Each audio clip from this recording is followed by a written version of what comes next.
ala fo ka ala barkata o ka kan ala wali mando o be bɛn bi an ni sojali wala le be siran koro ya tiɲɛ walla wallahi ko an balimamuso naam an'an balimakɛw u bɔr'u ka so naam k'u nan'u ka so tiɲɛ ko yaye kulubaliw ka du ye wallahi furu ye fɛnba ye siga t'a la mɔgɔ n'i y'a den furu naam a kɛra kelen ye wallahi hinɛ bɛ na tiɲɛ makari bɛ na tiɲɛ yafa bɛ na wallahi ɲɔgɔn dɛmɛ bɛ na tiɲɛ wa ɲɔgɔn minɛ bɛ na siga t'a la o tuma naam ka b'u ka so ka se u ka so yan k'u k'u bisimila tiɲɛ an bɛ dugawu k'u ye o ka kan ka dugawu ɲini u fɛ o bi bɛn furu in naam an y'a kalifa ala la tiɲɛ furu in an y'a kalifa kira la tiɲɛ furu in naam an y'a kalifa bagati jibirila la o ka kan furu in naam an y'a kalifa maa ɲuman bɛɛ la tiɲɛ wa ni ala sɔnna naam furu o furu donna ni la ilaha illallah muhammadu rasulullah ye siga foyi t'o la barika b'o la wallahi siga foyi t'o la tagan b'o la siga t'a la diɲɛ ko o ko n'a b'a kɛ n'a ye silamɛ ye naam a k'a janto silamɛya hakɛ la tiɲɛ o ka kan nisɔndiya ye tiɲɛ ye wallahi mɛ ala ko ka k'a la siga t'a la furu caman barika bi ban dɔ wɛrɛ tɛ dɛ n'u ɲinɛna ala kɔ naam furu la ala bɛ ɲinɛ o kɔ furu la han mɛ anw ka kɔɲɔso donna ni ala tɔgɔ ye tiɲɛ wa an ka kɔɲɔ kɛra ni ala tɔgɔ ye tiɲɛ an ka furu sira ni ala tɔgɔ ye wa silamɛw ni maa ɲumanw ɲɔgɔn sɔrɔ kɛnɛ kan ala jati kama o tuma o furu kalifa bɛ ala yɛrɛ la wallahi an b'a ɲini ala fɛ naam ka dugawu ɲini silamɛ ɲuman bɛɛ fɛ o ka kan minnu tulo b'an na yan ani yɔrɔ wɛrɛ la tiɲɛ k'a ɲini u fɛ bɛɛ ka dugawu kɛ nin furu in na wallahi ko buwarew naam u bɔra u ka so k'u donna u ka so tiɲɛ k'u k'u bisimila wallahi ye kulubali ye o don furu hinɛ k'a bi yan tiɲɛ furu magari naam k'a bi yan tiɲɛ mɛ u k'a dɔn ko anw ye kɔlatigiw de ye o tuma balimaw ka ca tiɲɛ jɛɲɔgɔnw ka ca tiɲɛ muso kan ka kɛ kalalikɛla de ye a man ka kɛ faralikɛla ye ayi o man kan a kan k'a janto cɛ la tiɲɛ k'a janto cɛ somɔgɔw la tiɲɛ k'a janto cɛ mansaw la tiɲɛ ka cɛ mansaw ka mansaw ye tiɲɛ fɛn o fɛn bɛ yen ni cɛ ko nin man di ye a k'o dabila wallahi fɛn o fɛn ni cɛ ko nin ka di ye a k'o kɛ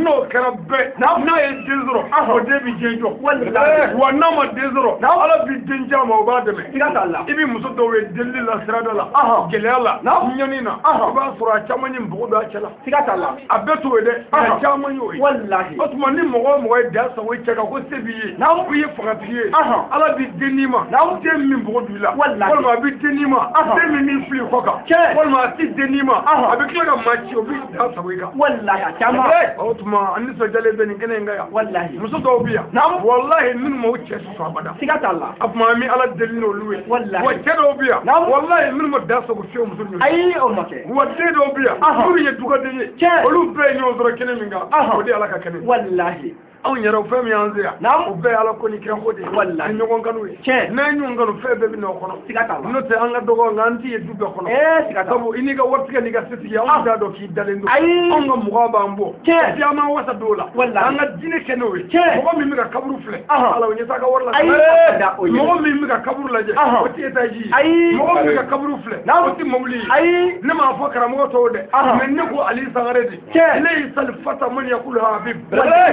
aw fata man yakulu anaza ne somɔgɔw bi yan walahi ne tɛ foyi fɛ diɲɛ kɔnɔ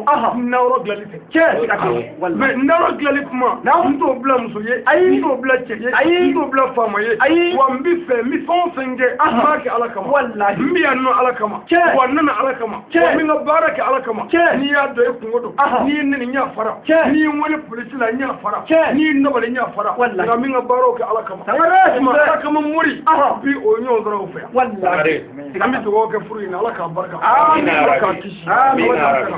mɔgɔ o mɔgɔ bɛ yan an bɛna ko fɛn o fɛn bɛ mɔgɔ o mɔgɔ la a kɛra kalanko ye baarako a kɛra cɛko ye a musoko a kɛra denko ye a banako an b'a bɛɛ ɲɛfɔ ala ye wa an dalen b'a la mɔgɔ bɛɛ mana dilanli kama nka mɔgɔ belebele caman bɛ dilan nin kɛnɛ ninnu kan a ye ŋɛnɛw siri n bɛ dugawu kɛ ni ala sɔnna ala k'a minɛ an ɲɛ an bɛ yɔrɔba kama ŋɛnɛ caman da ale la n'a sɔrɔ ka jɔn bɛ sɔrɔ ka ɲɛ sɔrɔ sen la a b'a ɲɛfɔ k'u k'u hakili to karamɔgɔ ali yɛrɛ tɔgɔmako la o ka kan o ka kan tɔgɔmako k'u hakili to la ala k'a ko nɔgɔya komi an pɛrɛsɛlen don a bɛ se ka kɛ fila fila saba saba dɔ bɛ ɲɛ la ayiwa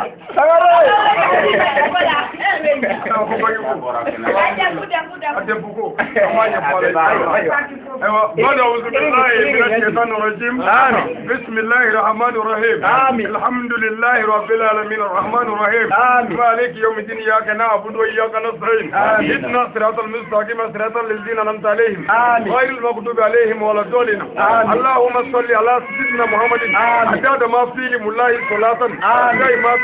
بدوام ملك الله. اللهم صل على سيدنا محمد الفاتح لما أغلق والخاتم لما سبق ناصر الحق بالحق والهادي إلى صراطك المستقيم وعلى آله حق قدره ومقداره العظيم. يا الله يا أحد يا مجود يا جواد انفعني منك بنفاس خير لتغنيني بها عن من سواك إنك على كل شيء قدير. اللهم ربنا آتنا في الدنيا حسنة وفي الآخرة حسنة وقنا عذاب النار. سبحان ربك رب العزة عما يصفون والصلاة والسلام على المرسلين والحمد لله.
alhamdulillah mi ala fo ka ala barka da o kaka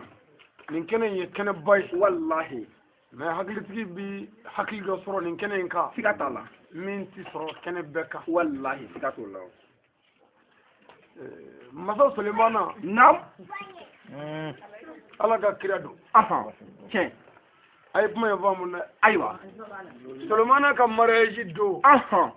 sulemana ye kile beka kasila ha Allah jino bi keneka meleka bi keneka woklo bi keneka nam urane bi keneka je selege nani selege fantan nani bebe keneka folbe be nyongoro Allahu akbar ko nyega reka bare ka damne dugel la fokki ka bebe kasila Allahu akbar Allah ka bo wallahi unana nyini nga Sulemana otuma kaji kunye munye ndom barka maina aywa masaka kunyo ma ba kunyo ala kan mi maka kunyo ka kaji kunyo mai ako nyafa kuyi sangari Sulemana ko nam ko ne Sulemana ma défense fuyi nga kunyo ni judo ndoche Allahu akbar kabako ayi ma défense fuyi ni judo ndoni nga maraji do Allahu akbar beka mo wera ko nam akuma aka do ni mo fatura nam ubi tibla mo ma ko fatura sigata ba ko liga kunyo bi ke ubi tibla ko kunyo bina wallahi sigata lawo ne dire samare uba fo mo ye ko janaja ni ndoy kunyo na bi fo mo ye ko kunyo ni ndoy wallahi akoni mo fatura ubi shuko ko kunyo tebiko kunyo muso biko wallahi ko ni mo fatura ko bi fani jema do ala ala ko ni mo che tara kunyana muso tara kunyana namu kura ko bi parni fani jema wallahi o kele flani temenyam sa ten wallahi aflani akoma bane ni muso shu parla ni fani jema ko bi tana e mini ko bi tana e misrila ko bi joala asela kuna wallahi akoni kunyo che parla ko muso pare ko bi na furu shere wi nyakoro no e demowe ani demowe sigata Allah wallahi sigata Allah nan ne fulla an fa nan koro lawa wallahi ko ni meke sigata Allah ako amabane ako ni seligara shuga ba tabrangalla ko ga tan kaburu dola wallahi ko tumna ni maraji kera ko bi kono musota ko ga tan chalala wallahi temene lo bi ako mi tarani chalala ko bi tani chala du kono hatibla sokono no kono so sodo sokono to ko kono so wallahi farna ko rayna baro bi siga kiri ko kono so ngi musu mararo ko ni mo fatura ko bi tabla kaburu de la kaburu de be kaburu boko ko no kero na ko no kete ko mo bi soro ko do ka ko kono so an kono che wallahi ko flave sangi dugoro ma wara tibli ngare ni shudo kaburu la ko mo bo ko do ka to shuwe wallahi ga kawale sigata Allah temene nga mo ko miri wallahi sigata Allah alakira ko mɔgɔ la sɔn hɛrɛ ma ye mɔgɔ de mɔgɔ min n'a ye hɛrɛ sɔrɔ n'a sɔnna ka ala dɔn k'a to a ka hɛrɛ kɔnɔ n'a sɔnna ka hɛrɛ kɛ ala nɔ ye n'a sɔnna ka tɔɔrɔ kɛ ala nɔ ye mais kira ko mɔgɔ min ye hɛrɛ kɛ ala nɔ ye ko ka bɔ ni mɔgɔ min ye tɔɔrɔ kɛ ala nɔ ye Allahu akbar Mali bɛɛ de ye ala kɛ kojugukɛla ye koɲumankɛla kan ka muru n'an ka faamaw ye wallahi ni faama min ye mobili kelen d'i ma i b'o fɔ k'o barika da o de ye ɲuman ye mais ni tɔɔrɔ y'i sɔrɔ dɔrɔn a b'a fɔ ko ala ka latigɛ don wallahi ni accident kɛ n'o mobili ye k'i yɔrɔ dɔ kari o b'a fɔ ko ala ka latigɛw don ko bɛɛ ala nɔ ye mais mobili dir'i ma a ma kɛ ala nɔ ye mais mobili y'i sen kari o kɛra ala nɔ ye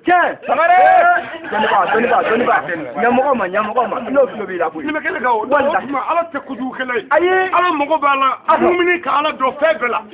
o tuma anw ka mariage don anw ka sɔn k'o kɛ ni ala tɔgɔ ye n'o ye zikiri ka maa ɲumanw tanu fɔ ka an balakaw lanisɔndiya ni silamɛya kadiya bɛɛ kɔnɔna ye ka tila ka kalima kɛ k'an ka muso ladon ka kalima kɛ k'an ka cɛ ladon ka tila ka ladilikan di olu ma ni ala ka kuma ni ala ka kuma ye ni furu ka bɔ ala bolo ni furu in don o tuma alhamdulillah an balimakɛ n'o ye sɔrɔ Ibrahim Kulubali ka bɔ Faransi ka na ala fani siriyara an kan wallahi ka muso nɔgɔ an ye o kɛra o furusiri kun ye bi ye wallahi furu sirila siri o tuma an nana sa n'an bɛna foli kɛ an ka cɛkɔrɔbaw la ka na kɔɲɔcɛ yira aw la wallahi ka dugawu ɲini aw fɛ o ka kan yan'an ka don so kɔnɔ siga t'a la ka yafa ɲini aw fɛ wallahi ka dugawu ɲini aw fɛ k'a ka ladilikaw ɲini wallahi sabu furu ye janfa dɔ de ye bi an bɛɛ filɛ yan nka an bɛɛ bɛ taa k'a to t'aw bolo yan o tuma o la an bɛ ɲɔgɔn dɛmɛ ni dugawu de ye wallahi n'an y'a hakili to ɲɔgɔn na nin bɛɛ bɛ sɔrɔ siga t'a la i ye mɔgɔ min furu i ye mɔgɔ min ta furu aw bɛɛ kɛra kelen ye wallahi o tuma ni kelenya nana hinɛ bɛ na makari bɛ na yafa bɛ na ɲɔgɔnminɛ bɛ na n'o kɛra dɔrɔn limana bɛ ji n'o kɛra muminɛ bɛ dafa siga t'a la ala k'an bɛ sababu ami o tuma usadu an nana ka na foli k'a la ni ala fara inshallah mɔgɔ ɲini aw fɛ inshallah jara an bɛ dugawu kɛ ladilikan damadɔ fana b'an bolo ayiwa an b'o fɔ an dɔgɔkɛ ɲɛna ayiwa a ka wato hakili la n'i y'o bila i kɛrɛfɛ ka baara kɛ don ka ca ala fɛ i tɛ fili siga t'a la an b'a fɔ an dɔgɔkɛ ɲɛna ko muso si man ɲi ayiwa ni cɛ kɛra muso min fɛ o de ka ɲi siga t'a la Allahu akibaru a k'o to hakili la ayiwa k'a fɔ a musow fana ye ko cɛ si man ɲi ayiwa muso kɛra cɛ min fɛ o de ka ɲi siga t'a la munna i b'o ka ŋɛɲɛ datugu siga t'o la wallahi i bɛ min fɛ hali n'a juguman kɛ e b'o datugu i tɛ sɔn k'o dayɛlɛ wallahi nin ye tiɲɛ mais ka min fara o kan sabali o ye diɲɛ latigɛ tile ye siga t'a la tiɲɛ ni cɛ ma sabali i tɛ muso mara siga t'o la wallahi f'i ka kɛtaw ye k'o to yen ka mɛntaw ye k'olu to yen k'a dɔn ni nin ta ala kama furu de la ne b'a fɛ cɛ bɛɛ kɛlen bɛ ka muso mara jogo dɔ kan siga t'o la cɛ si tɛ yen dɔ tɛ min t'a la wallahi bɛɛ kɛlen bɛ k'i ta nɔgɔlini datugu mɔgɔ hakili la ko a bɛɛ ka ɲi a bɛɛ ma ɲi dɛ ayi a bɛɛ ma ɲi donc o tuma na a k'a hakili to nin na ayiwa muso a maraka ko siga t'a la wallahi muso mara man di dɛ a mara man di k'i k'i cɛsiri kosɛbɛ ka kɛ a fɛ ka fara cɛsiri kan siga t'a la n'i y'o ne ta baara kɛ n'o ye ka ala deli ka fara kan ala b'i dɛmɛ siga t'a la n'o tɛ muso furu a ma nɔgɔ dɛ a ma nɔgɔn gangɛɲɛ a ma nɔgɔ dɛ siga t'a la ka di cɛw ye dɛ ko nɔgɔ man kɛ dɛ wallahi a ma nɔgɔn an bɛ dugawu kɛ giden silamɛ ye ala ka nin k'a nafa la ye amin ala ka hɛrɛ caman bɔ amin ala ka u fila bɛɛ lajɛlen sɔrɔ sabali la amin rabi ala ka u mun ɲɔgɔn kɔrɔ ala k'u kan don ɲɔgɔn na ala ka balofɛn cɛman n'a musoman bɔ ɲɔgɔn ba tɔgɔda ni ba tɔgɔda ala k'o caman de bɔ ala kɛra barika kosɔn sin barika kosɔn ala k'an ka jɛ bonya kosɔn ala mahamadu ala ka dugawu na tɔgɔda fɔ la ale tɔgɔda fɔ la ba tɔgɔda ye ba tɔgɔda de tɛ tɔgɔda alhamdulillah kuma bana fɔla ayiwa a jɛɲɔgɔn na sura mu bɛɛ lajɛlen fo o ka kan mɔgɔ bɛ kɛnɛ kan wa bɛɛ lajɛlen fo a bɛɛ ni foli ka kan minnu nana fɔ an ka hɛrɛ in na an b'u fo wallahi ko wuli cɛw yɛrɛ ɲɛ ayiwa bɛɛ k'an dɛmɛ ni dugawu ye e ka taa an bɛ min fɔ kɔɲɔkɛ in na dɔrɔn don o don kulo bɛ taa kalanso la siga t'o la adamaden na mɔgɔ bɛ taa mɔgɔ bolo wallahi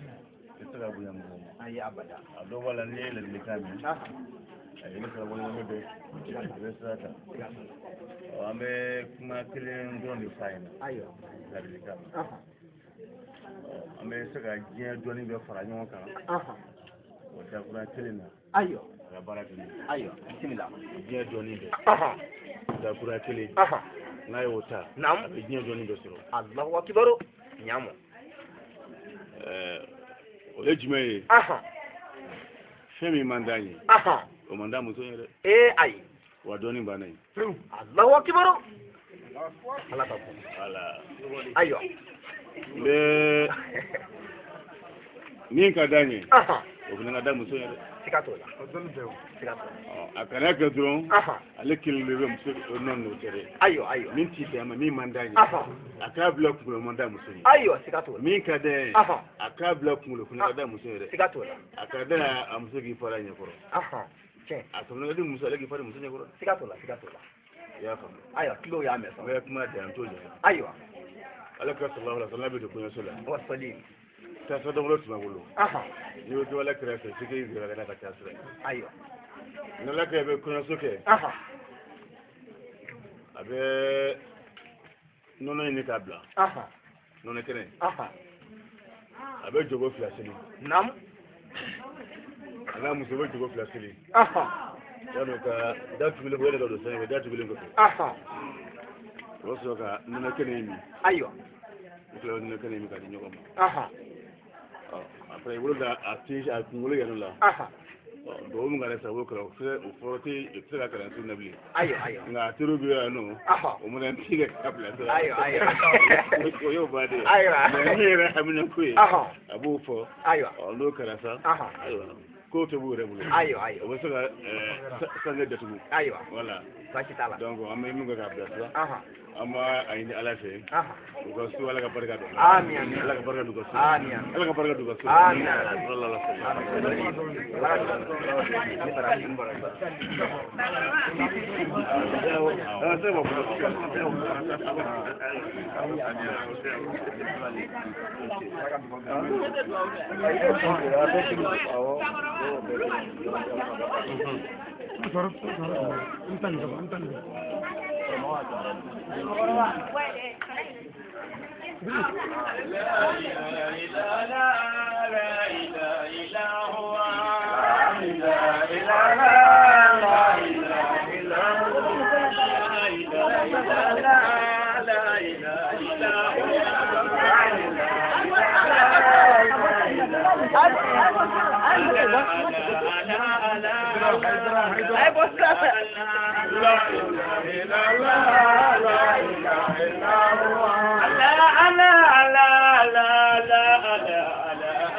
Muhammadu ani deli horoma la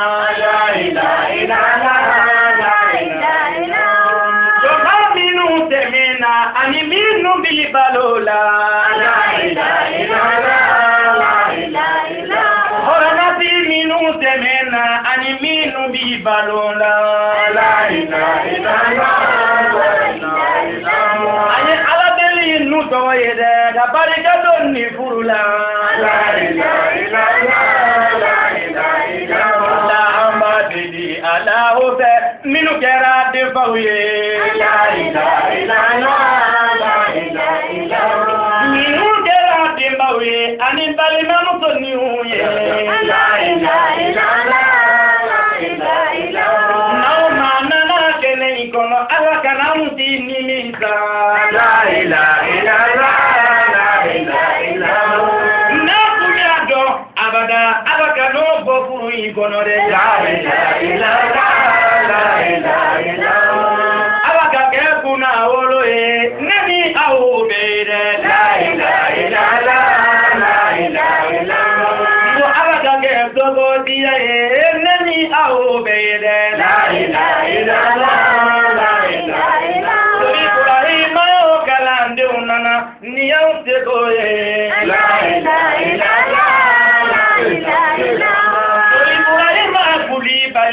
alina janonu la ilaha illallah la ilaha illallah ali yubi waduluke yiri sabi kalima dayi la ilaha illallah la ilaha illallah ali bi kalima da ibali mage dole mbido la ilaha illallah la ilaha illallah ala gahina do purina la ilaha illallah la ilaha illallah ibariga be singila ala gabariga do purina de la ilaha illallah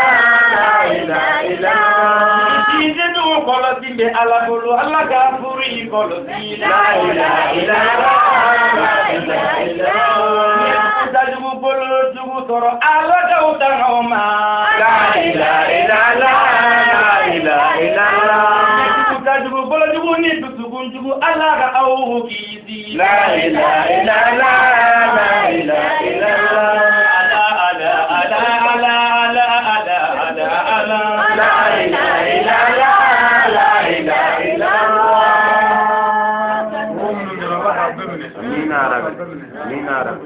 minara donc amogo be balam kele ani yan cekele ani kamera tigi mɔgɔ dɔw ka hakɛ to dɔɔni yalo cɛ dɔ ka kuma kelen fɔ fɔlɔ dɛ kira ko ko cɛ tɛ cɛ muso tɛ muso ye ko cɛ jumɛn ye cɛ ye muso jumɛn ye muso ye ayiwa ko cɛ min sera ka muso ta k'a mara ko de ye cɛ ko muso min sera ka furu sɔrɔ ka furu kɛ ko de ye muso ye siga t'a la cɛ dɔ nana kira yɔrɔ ko salamu alaikum ala ka kira kira ko ma ko waalaikum salam ko cɛ min ma cɛ tɔgɔ bɔ i bisimila o y'a sɔrɔ cɛ in ko muso min ma tɛ k'a tɛ muso furu mais tuma min na ni cɛ ye muso furu n'a ye kira fo kira ko waalaikum salam ko cɛw ka cɛ mais don min muso y'a tɔɔrɔ ni muso ka tɔɔrɔ min kɔ a la a ye muso furu samiyɛ a nana ko salamu alaikum ya rasulallah kira ko waalaikum salam ko diɲɛ cɛ bɛɛ ka fisa cɛ min kira sɔrɔla k'a fɔ sa ko ni cɛ min ye musow ta ala n'i sera k'u mara i ye cɛw kɛlɛ n'i ma muso ta i tɛ cɛ ye n'i ye muso ta ni muso ka tɔɔrɔ ma k'u la ko diɲɛ cɛ bɛɛ ka fisa ye an b'a ɲini an balimakɛ fɛ a ka kɛ cɛ ye ayiwa ala k'aw fɛn nɔgɔya ayiwa an balimakɛ fɛ a ka kɛ muso ye ayiwa ala k'aw fɛn nɔgɔya a ka bonya ka ala a bɛ a kɛ Aslami wa ne ala fo ka ala baraka ka ala wali man do ji ma shi do ka be le 22 janvier 2017 ala ko ya mbal ma ke anani no ngene so Ibrahim aka fu fika am so na do so ko parce que le tara ma sa be ko be sala bi ko ko ko ani no so na ta to ma ta ma da mai ni diɲɛ lajɛ diɲɛ ka bon nka jamana bɛ diɲɛ kɔnɔ n'i ko mali kuma bɛ fɔ mali de la yan mais mali ka bon dɛ élection ko Mali la maintenant ni ko Mali élection Kulukoro élection kuma bɛ taa fɔ Kulukoro fana ka bon dɛ bɛɛ fɔ ka mun bɔ du bɛ yen so bɛ yen sokɔnɔna bɛ yen an filɛ sokɔnɔna na sori ani kɔɲɔmuso ani balimamuso ani terikɛ diɲɛ ko ko n'i y'a daminɛ i b'u sɔrɔ i la jango furu cɛ dɔw ko kan do ko sori tɛ se ka furu ɲɛ o bɛ sɔrɔ diɲɛ kɔnɔ muso dɔw ko kan do ko buwarɛ tɛ furu ɲɛ o bɛ sɔrɔ diɲɛ kɔnɔ o tuma ni ala ye aw fila tɛ furu ɲɛ o kuma de fɔra bɛɛ fɛ bɛɛ jugu fɛ minnu tɛ sori fɛ o bɛ sori lagosi n'o ye minnu tɛ buwarɛ fɛ n'o ye ayisa olu b'o lagosi n'o ye o tuma ni aw nana di ɲɔgɔn ma a kan ka mun kɛ baara b'a bolo la dɛ cɛ ni cɛ misɛnyana i ka furu ci fo cɛ ka tɛmɛ ko dɔw kan mɛ ni cɛ ko n'a ye fɛn o fɛn ye ko fo a ka dɔ b'o la a ka furu ti bɔ kala ka nin dɛsɛ kɔnɔ muso wulila ko nin fɛn nin fɛn de fili tɛ baasi ye a tɛ min nɔ a tɛ k'o la dɔɔnin muso bɛ mara ye kati dafa muso yɔrɔ furu mara ka bon ni mara bɛɛ mɛ n'i y'o daminɛ fɔ de ye sisan a tɛ furu ko ɲɛdɔn ni bi kɛ a tɛ furu mara cogo ɲɛdɔn ni bi kɛ dɔ fɔra ani yɛrɛ b'a la e tɛ fɛn kelen don ko sori ka sabali dabati dɔ ko muso ka sabali mɛ ne b'i adressé cɛw la cɛw ka sabali parce que n'a fɔra ko muso ka sabali tiɲɛ don mɛ o kɔrɔ tɛ ko cɛ ka da saba kan o kɔrɔ tɛ ko cɛ ka a tunu o kɔrɔ tɛ cɛ ka a tɔɔrɔ k'a ɲani ni cɛ ye muso tɔɔrɔ ka muso ɲani muso bi fɛn o fɛn sɔrɔ a si tɛ se ka ɲɛ muso de ye den wolo usine ni mɔgɔ min sɔnna k'i ka usine tiɲɛ o bɛ produit fɛn o fɛn min a bɛɛ produit kolo ye bon mɔgɔ min bɛna denbarikama wolo e ye faama wajilikɛla maaɲumanw ma bɔ mɔgɔ min kan k'o wolo e ye ne y'o tɔɔrɔ k'o ɲani o ne dusu suma ko kɛ den ka du ci i yɛrɛ bɛ o tuma an balimakɛ sɔrɔ ka sabali parce que a k'a dɔn filɛba wɛrɛ b'a la min t'a yɛrɛ jugu b'i la dɛ mɛ n'i ko i b'i silamɛya nɔfɛ ani i b'i diinɛ nɔfɛ f'i ka jeni ko dɔ kɛlen ye ko dɔ kama n'i ye furu lajɛ sisan kabi dugu jɛra anw bɛ yan kabi dugu jɛra aw bɛ yan an bɛɛ bɛ yan ko mun ko furu yi bon ni sori ye muso yɛrɛ lajɛ dɔrɔn muso ni sori ka furu ti bɔ kala ka ntɛnɛn sɔrɔ a ka muso to yen a ka muso somɔgɔw lajɛ a k'a yɛrɛ somɔgɔw lajɛ a k'a teriw lajɛ a k'a jɛɲɔgɔnw lajɛ minnu farala kan k'a dɛmɛ furu la n'a olu lajɛ furu bi se fo ka taa se a yɔrɔ mɛ n'i ye furu lajɛ ni muso dama ye walahi muso bɛ ko dɔ kɛ i bɛ jan kɔ dɔ kɛ mɛ i bɛ miiri furu in siri dɔn jɔnni bɛ kɛnɛ kan furu in siri dɔn furu tamana kun jɔnni ye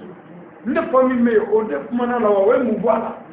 balimamuso min bɛ yen o ka hakili ye jumɛn ye i b'olu ka kumafili jateminɛ ka jɛ ko dɔ kɔ mɛ n'i ko i bɛ ko bɛɛ kɛ ko muso in bɛ yen i b'a kiri tigɛ n'o ye i ka furu tɛ bɛ sila dɛ ko sori ka sabali a ka sabali n'a sabali la a sago bɛ sɔrɔ bi la ye filɛba wɛrɛ b'a la dɛ ko a ka sabali o kɔfɛ an balimamuso an bɛ min fɔ a ye diɲɛ bɛɛ min na bi cɛ ko gɛlɛya muso tɛ ka se ka furu sɔrɔ anw ka baara wa bɛ muso min bɛ taa an fɛ yen don o don dugawu k'an ɲɛ taa kɔnɔ a ka ca muso ba kelen ye et puis dɔw bɛ san bi kɔ dɔw bɛ san 40 na o ma furu sɔrɔ tile kelen o tuma ni ala ye garisɛgɛ don dɔ la silamɛ la i kan ka ala fo i kan ka ala barika da i kan ka ɲini cogo bɛɛ la o mɔgɔ bɛ mun de la i kan ka ɲini cogo bɛɛ la o tɛ mun fɛ i kan ka ɲini cogo bɛɛ la o bɛ mun fɛ mɛ n'i ye ko dɔ kɛ cogo dɔ la a bɛ kɛ baara ye dɛ diɲɛ bɛ ɲini nka an ka baara ɲini diɲɛ bɛ ɲini nka an ka du jɔcogo ɲini ni mɔgɔ o mɔgɔ ye kulo ka du la n'i ka du ci a b'a k'i yɛrɛ la o tuma ko muso ka sabali a nana so a bɔra so a nana so mɛ a kɛra dɔn a ka sabali a y'a fa bila sori kama k'a ba bila sori kama k'a somɔgɔw bila sori kama n'a dɛsɛra ka sori sago kɛ a bɛ kɛ baara ye dɛ donc ko a ka sabali hali bi a ka dɔ fara a kan nin bɛɛ ye kunandiya de ye n'o tɛ dɔw ka furu bɛ kɛ ladilibaga yɛrɛ tɛ sɔn i b'a dɔn ko manama tɛ cɛ ye muso tɛ manama mɛ aw ka mansɔrɔ n'a ka diinɛtigiya o nin y'o yira an na mɔgɔ si tɛ kan tɛ na min ma anw bɔrɔ dɔn fana an ye bɔrɔ fɔ min ye mɛ mun n'a kɛra cɛ ka ala ye fɛn ye mɛ est ce que o ye bi ko dilannen ye yan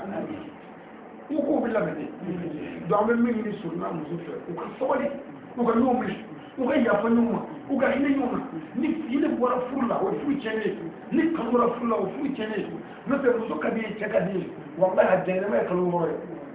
kalo bɛ taa pewu nka a ko muso mun ye dun laadiriya ani dɛnɛya ani muso tasuguya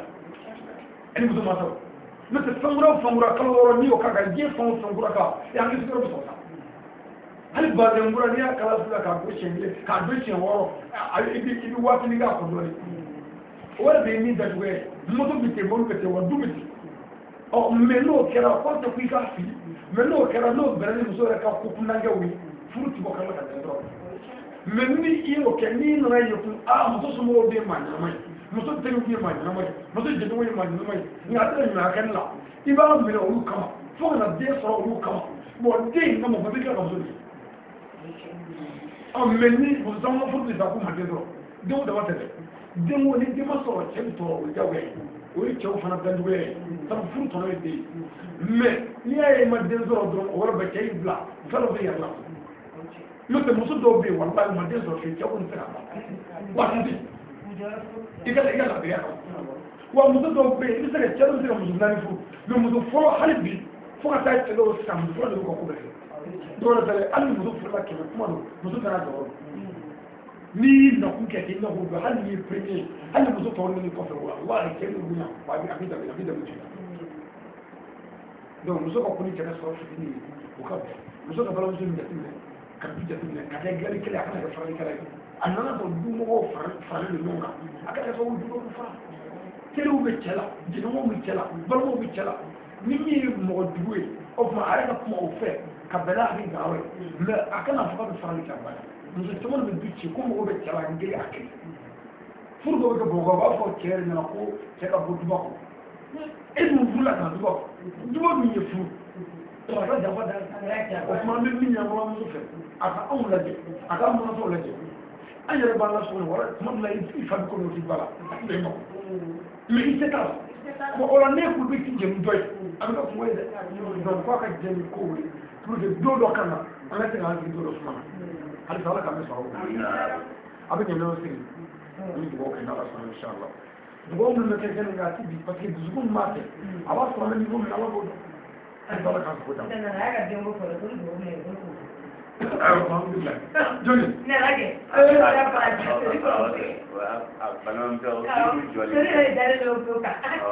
ko ta ko ne ne ne ko mo ne ne ala sɔnna inshallah an bɛ dugawu kɛ amin ala ka ɲɛ amin ya rabbi ko ya ko la ma den so ko ha ko le ta shi ka wo ka ele amin so la ma den so ko dugawu kan ala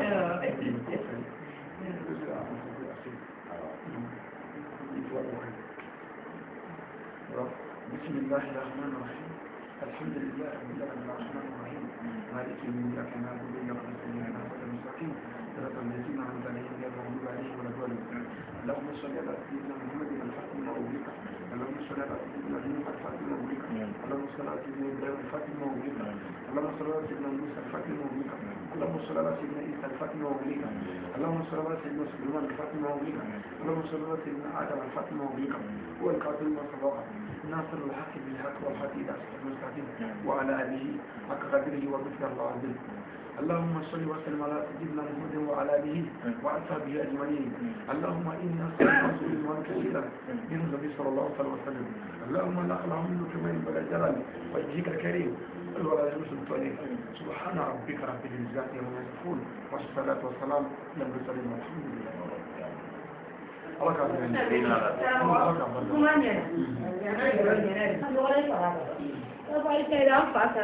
ka an jige ɲɔgɔn na an balimada wallahi de b'an wale fasa an ka fago kasi de b'an ba sara ma ban kasi ka sababuya kɛ jɔn ye bakari ma sɛni ka ala ma musomanin fila de cɛ bɛɛ garijɛgɛtigi ma tɔw b'u fara ɲɔgɔn an fila de bɛ muso wallahi hali n'an banana an ka yɔrɔ se wallahi b'a kari ka fa ne t'a mɛn nin ko ne ni an fila kɛ bakari wari dogo ka gari ne ma fɔ n ka alhamdulilayi bakari ala an ka nasɔngɔ n'an dɛsɛra an bɛ taa yɔrɔ sɔrɔ wallahi a b'a ta ka d'a ka ba sai an bar maka da ban da ka bar maka wuce aka kan musu bagar muso wallahi na mun shiya a ce ala da biya a ba ka so ne da an da ko ka er fa iri tikala ne ko ka da ba kine gela nan de ka kila da halin nan dugu jira sana abin mun ne mu su amin ne gari duniya ka ga wallahi ala ba ne na sa a ba se bi an ba su ko ka fa nan tiru na ko ka jugulo yi an do ayan ne bi tere ko wa ka ko ne wani an ne bi ke ka ta bur ba ta bur an bi ya an ya yi ala ka ko ala ka na yi re ka be ala ka mo ya ku nyo na an foto ku nyo a furuci ala ko gari diga ko ni ala ka sabal dai re bido la maka sala sala awo iba sanu sebe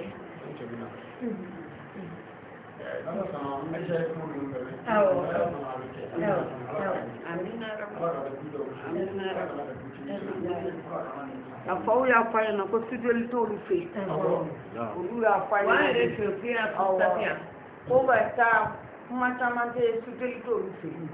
na ko na ka te na ga mu te ko ba kala ya dubai ya wani ya duba de ko wani na ya alhamdulillah sembe on ko ni sembe la Allah ay na dora kana du bagal ba ya ni bagal de na ko de bagal ba ni de do ju na ka da o ko ne amma ko wallahi an ba non ko ni ko e ka ko da ni do ko ni abi fe ko nya ka to ni an kana ji ma ya fa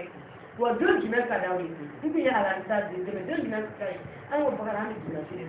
aya bola bola ka be ji na wallahi anta ban ma do sara ko kai ko ate wallahi yam bu ya e wallahi mudo ke ya le dan dara ka ta bari minna rabbi allah ka be du ka ta minna rabbi wallahi dara yere dara ka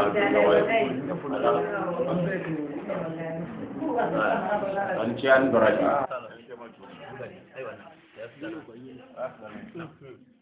asabana oye mɔgɔ min